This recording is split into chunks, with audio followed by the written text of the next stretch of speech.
العاشرة مساء بتوقيت أسمر المحل أينما كنتم أيها السادة والسيدات، من الفضيلة نحييكم ونقدم لحضراتكم نشرة أخبار هذا المساء. استهلوا معكم أنا عبد الله محمد علي بالعناوين.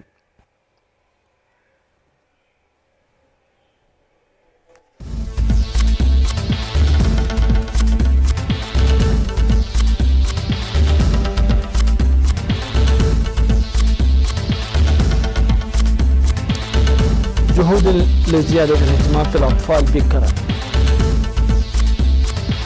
بحث العملية التعليمية في النقطة. توزيع قطع الأراضي السكنية في قرى مندفرة. مقتل عشرات البيوت في هجوم إرهابي في مالي. أمريكا تتحدث عن إحراز تقدم هائل في المفاوضات التجارية مع الصين.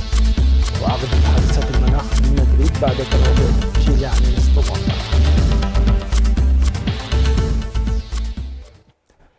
أهلا بكم إلى التفاصيل.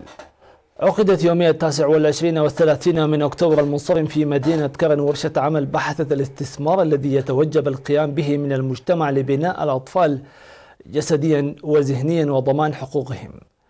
ودعا المدير العام لقسم الخدمات الاجتماعية في إقليم معنسبة السيد تسفات إنغرماي في الورشة التي نظمتها لجنة حقوق الطفل ومكافحة العادات الضارة بإقليم معنسبة، دعا لتعزيز دور جميع المواطنين لمحاربة العادات الضارة وبناء مجتمع صحي. وناقشت الورشة قضايا حقوق الأطفال عامة والفتيات خاصة، وجهود محاربة العادات والمفاهيم الضارة ونتائجها وتأثير الأغران والضغوط المترتبة. وشرت الدراسات التفقدية في المؤسسات الصحية لانخفاض ختان الإناث من عام 2000 وحتى عام 2015، بينما ذكرت لجنة حقوق الطفل بأن مشكلة المواصلات وعدم تجمع القرى ونقص الميزانية وتأخر عمل المحاكم من بعض التحديات التي تواجهها، داعية لعمل قوي لإعداد الاستراتيجية الوطنية من العام 2020 وحتى العام 2024. وذكر مسؤول مكتب وزارة العمل والرعاية الاجتماعية السيد محمد جابر الإنجازات التي تحققت لحماية حقوق الطفل ومحاربة زواج القاصرات وختان الإناث، داعيا للدفع بالعمل المنسق لتحقيق الغاية المنشودة.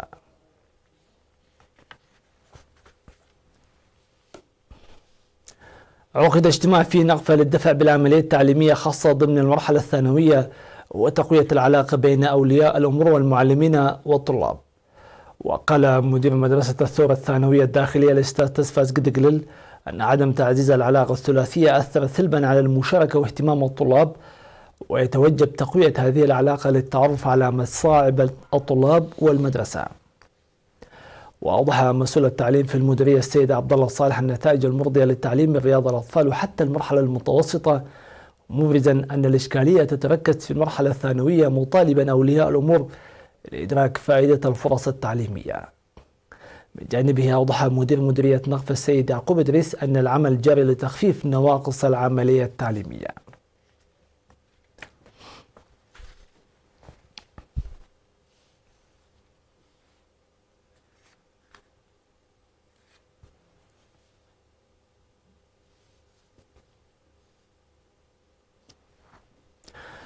وزعت قطع الأراضي السكنية الخاصة الطيسة ل 259 مواطن في قرى كادوغرا واندامانيل وجسر ألبو وأرقيت مخرام وكبتة. وأوضح مسؤول مكتب الأراضي والمياه والبيئة في المديرية السيد أبراهليت أخلا مريم أن عملية تقديم قطع الأراضي تمت بموجب الطلبات المقدمة مسبقا وعلى حسب القرعة. وقال أن الأراضي تقدم بموجب لوائح وزارة الأراضي والمياه والبيئة، مشيدا بلجنة أراضي الطيسة بالقرى لتنفيذ البرنامج.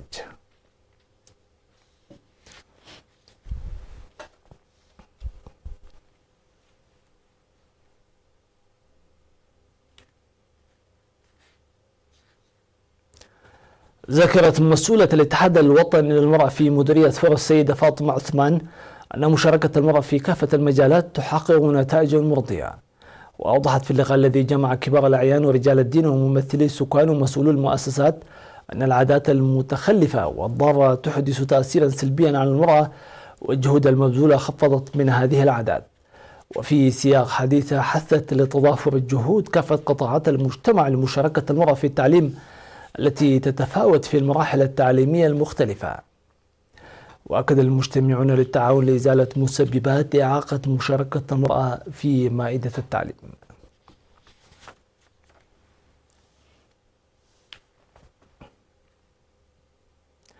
تلقى 51 شابا دورة تدريبية مهنية في مدينة عصب استمرت ل3 أشهر.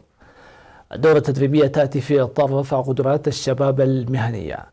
وقال مسؤول الاتحاد الوطني للشباب والطلبة في إقليم جنوب البحر الأحمر السيد عثمان عبد القادر أن الدورات التدريبية ستتواصل في المجالات التي يجد فيها الشباب فرص العمل.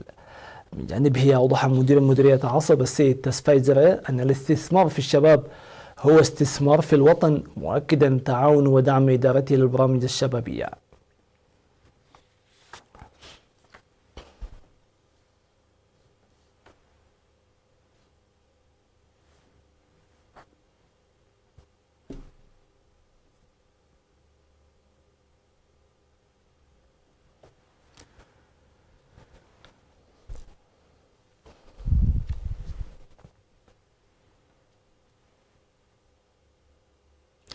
سيداتي سادتي، إلى فاصل ومن ثم نوافيكم بالأنباء العالمية.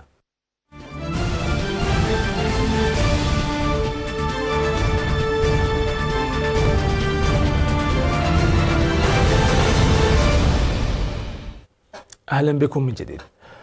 قتل 54 شخصا من بينهم 53 جنديا في مالي بهجوم إرهابي استهدف موقعا عسكريا في إندليمان شمالي البلاد، وفق ما أعلن وزير الاتصال يايا سانغاري.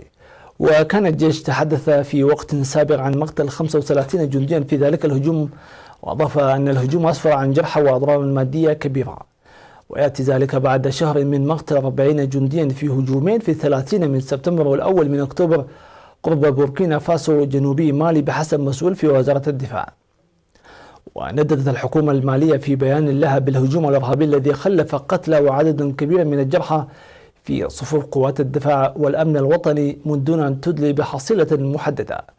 وسيطر متشددون على تنظيم القاعدة على شمال مالي في ربيع 2012، لكن تدخلا عسكريا بادرت إليه فرنسا في يناير 2013 ولا يزال متواصلا أدى إلى طرد القسم الأكبر من المسلحين، غير أن الهجمات تواصلت واتسعت نطاقها من شمال مالي إلى وسطها ومن ثم إلى بوركينا فاسو والنيجر.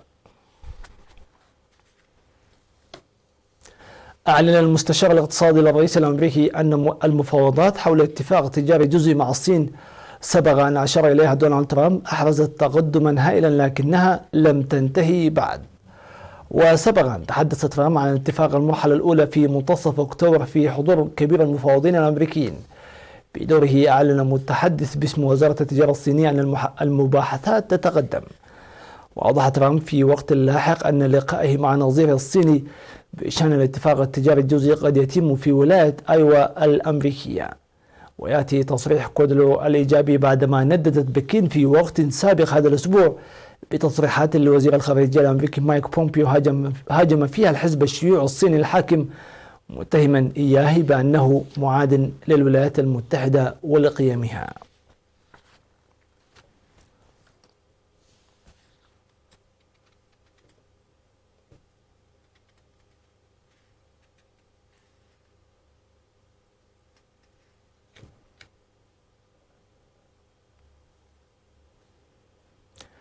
أكدت الأمم المتحدة أن المحادثات حول تغير المناخ لهذا العام ستعقد في مدريد في ديسمبر بعد تراجع تشيلي هذا الأسبوع عن استضافة المحادثات وسط احتجاجات. وستعقد المحادثات المعروفة باسم مؤتمر الأطراف ال25 في الفترة من 2 وحتى 13 من ديسمبر كما هو مخطط له من الأصل. وتراجعت تشيلي عن استضافة المؤتمر هذا الأسبوع قبل شهر فحسب من الموعد المزمع لانطلاق المحادثات وسط احتجاجات عاصفة في الشوارع. وعرضت إسبانيا عقد المحادثات في عاصمتها، وقالت الأمم المتحدة أنها ستبحث خطتها. ويهدف المؤتمر إلى توضيح التفاصيل الخاصة بوضع اتفاق باريس المناخي موضع التنفيذ وسط دعوات من جانب جماعات المدافعة عن البيئة ومتظاهرين مناهضين لتغيير المناخ إلى إجراء عاجل.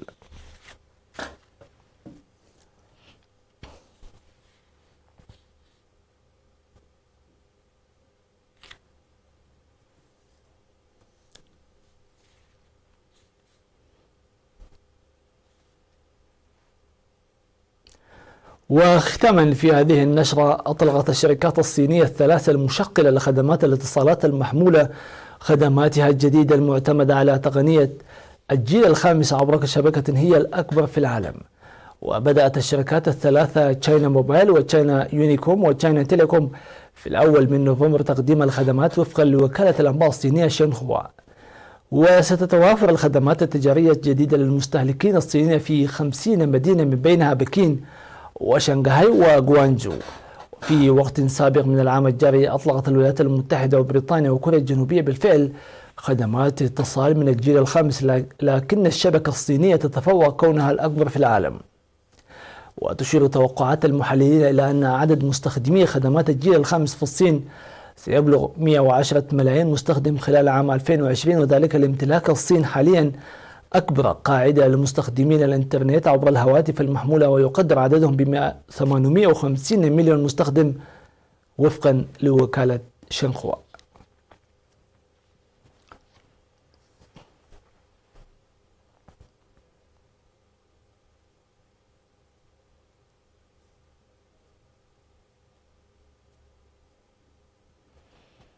وصلنا إلى نقطة الختام، في أمان الله وحفظه.